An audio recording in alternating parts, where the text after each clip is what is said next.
ಇನ್ನು ಈ ಬಸ್ ದುರಂತಕ್ಕೆ ಸಂಬಂಧಪಟ್ಟಂತೆ ಡಿಸಿಎಂ ಡಿಕೆ ಶಿವಕುಮಾರ್ ಅವರು ಕೂಡ ರಿಯಾಕ್ಟ್ ಮಾಡಿದ್ದಾರೆ. ಕರ್ನೂಲ್ ಬಸ್ ದುರಂತಕ್ಕೆ ಡಿಸಿಎಂ ಡಿಕೆಶಿ ಸಂತಾಪವನ್ನು ಸೂಚಿಸಿದ್ದಾರೆ. ಇದೊಂದು ದುರದೃಷ್ಟಕರ ಘಟನೆ, ಹೀಗಾಗಬಾರದಾಗಿತ್ತು. ಇಂತಹ ದುರ್ಘಟನೆ ಆಗದಂತೆ ಮುಂಜಾಗ್ರತಾ ಕ್ರಮ ಆಗಬೇಕು. ದುರಂತದ ಬಗ್ಗೆ ಉನ್ನತ ಮಟ್ಟದ ತನಿಖೆ ಆಗಲಿ ಅಂತ ಆಗ್ರಹಿಸಿದ್ದಾರೆ. ಡಿಕೆ ಶಿವಕುಮಾರ್ ಸಂತಾಪ ಸೂಚಿಸಿದ್ದಾರೆ. ಮೃತಪಟ್ಟ ಕುಟುಂಬಸ್ಥರಿಗೆ ಸಾಂತ್ವನವನ್ನು ಹೇಳಿದ್ದಾರೆ. ಹೌದು, ಇದೇನಾದರೂ ಇದಕ್ಕೆಲ್ಲ ಒಂದು ಪರಿಹಾರ ಆಗಬೇಕು. ರೀಸೆಂಟಾಗಿ ಅನಂತಪುರದ ಹತ್ರ ಒಂದು ಆಯಿತು, ಸುಮಾರು ಈ ಥರ ಬಸ್ ದುರಂತಗಳಾಗಿದೆ.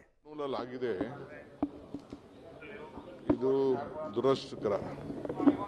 ದುರದೃಷ್ಟಕರ.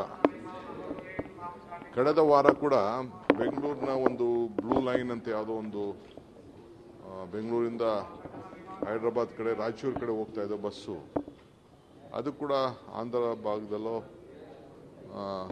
ಈ ರೀತಿ ಆಗಿ ಬಸ್ಸೇ ಸುಟ್ಟೋಗಿತ್ತು. ಸದ್ಯ ಇದ್ದಕ್ಕಿದ್ದಂಗೆ ಒಂದು ಹೆಣ್ಮಗಳು, ನಮ್ಮ ಪಕ್ಷದ ಒಬ್ಬ ಅಧ್ಯಕ್ಷೆ ರಾಯಚೂರು, ಆ ಹೆಣ್ಮಗಳು ನಿಮ್ಮಲ್ಲೇ ಒಂದು ರಿಪೋರ್ಟ್ ಮಾಡ್ತಿದ್ದು ನಾನು ನೋಡಿದ್ದೇನೆ.